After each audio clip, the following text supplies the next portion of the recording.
अरे जी दफड़ा हकार कि नस नस उठाता अच्छा अपने मनीष भैया कहा बनी मनीष भैया अरे हे जाए ना तने खाली चाह के तनी सब कोई तनी झूम दियल जी लास्ट चलता भैया है ना कि नस नस उठाता अरे हइलो हरिया अका कि धीरे धीरे ताब तो कमरिया धीरे धीरे कमरिया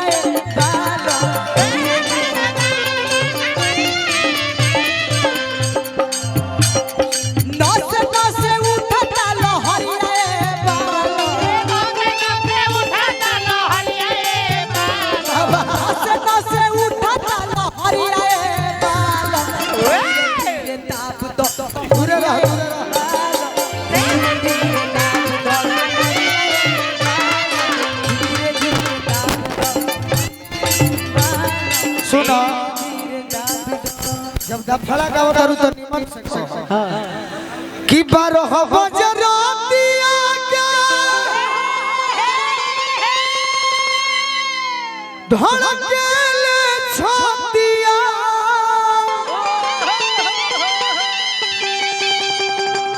टूट जाल चलिया के अरे टकियावा अरे दूध कटू मिलल पियावा अरे तो जोर लावे हिले ना खटियावा हो दूध कटू मिलल पियावा जोर लावे हिले ना अरे जोर लावे हिले ना खटियावा हो दूध कटू मिलल पियावा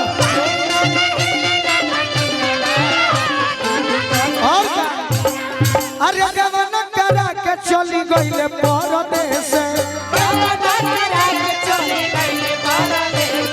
अरे योगिया जवानिया के देहिया मिले से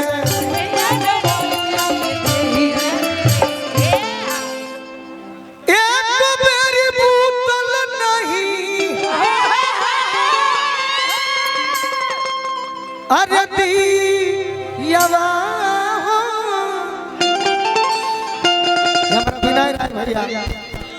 रवि भैया के ना दिला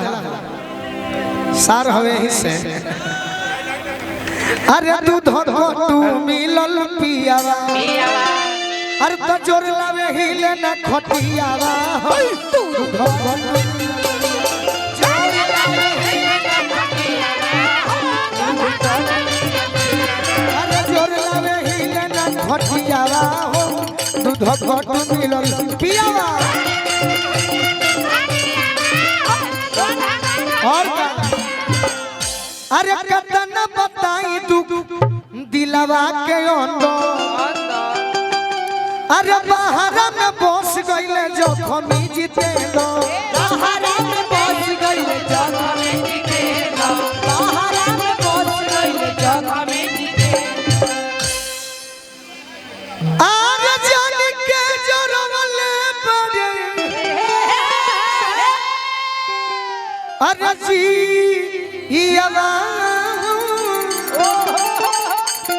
अरे दूध कटू मिलल पियावा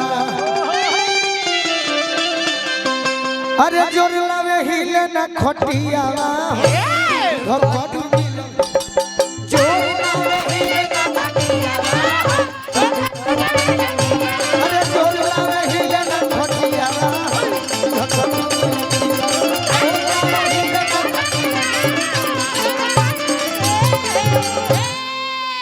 कैसन बापत राज में नइखे सुदीन पपिया बाभन रे अभी एक सेकंड डांसर आई बड़े कैसन बापत राज में आइए ना बेबिया लही बालू घाट अरे नइखे सुदीन पिया पपिया बाभन रे आ थोरे नागा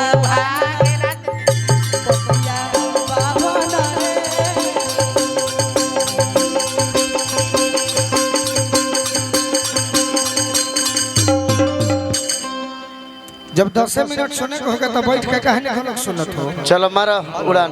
भैया आराम से सब स्टेज पे उतर आता सा डांस आराम की है पुलिस भैया बोलू जी थोड़ा मनीष भैया के लिए गाना लास्ट करते हैं। इधर आइए मनीष भैया, साज बाज बजाइए। मनीष भैया है ना, आई ना आप खतिए को गाना आई ना है ना मनीष भैया खतिए को गाना होके के चाइना जी। गोलू जी चंदन जी कहाँ गए? भैया लास्ट से बता। हेलो मंच पर सब की है पुलिस प्रशासन सरकार का करे अब मनीष भैया रंगदार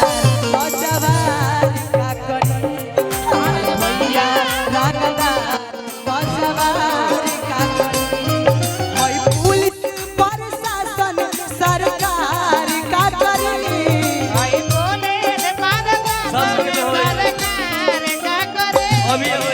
पुलिस प्रशासन सरकार का करे मनीष भैया रंगदार भैया रंगदार नौजवान का करे हमारे भैया रंगदार नौजवान का करे हमारे भैया रंगदार नौजवान का करे पहिला मिलल सजनी के सजना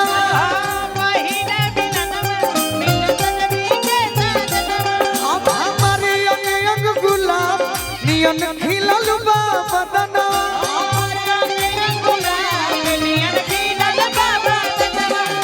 सुनी सुनी भागवान चंदन जी, चंदन यादव जी ड्राइवर साहब तनी है हमारा विनय भैया के मदद कर दो। सुनी सुनी भगवान जन बिहान होखे दी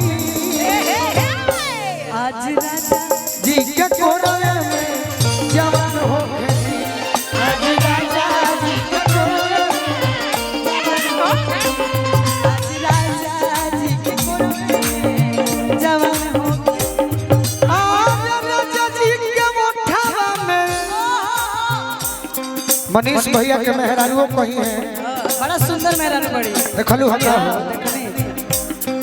देखली अपना मेहरारू से हमारे भौजी से को साड़ी दिवाली हो ऐसे कि परिवार के प्रोग्राम में विदाई कम मिली बाकी मान सम्मान बहुत मिली। झापी में के साड़ी सुबह विदाई हुई राजा जी के ओठवा में ओठ जाबू सटी राजा जी के ओठवा में ओठ जब सोटी भुक भुक करी हमारा दिलवा के बोली भुक भुक करी हमरा दिलवा के बोली रात भर लभके करियवे में रात भर लभके करियवे में नेहन होखे दी कि आज राजा जी के कोरवे में जवान आज राजा जी के कोरवे में जवान हो गई आज राजा जी के कोरवे में जवान होखे दी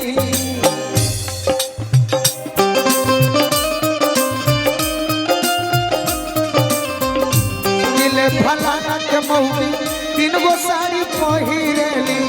लाल का पियर का हरियर का हाय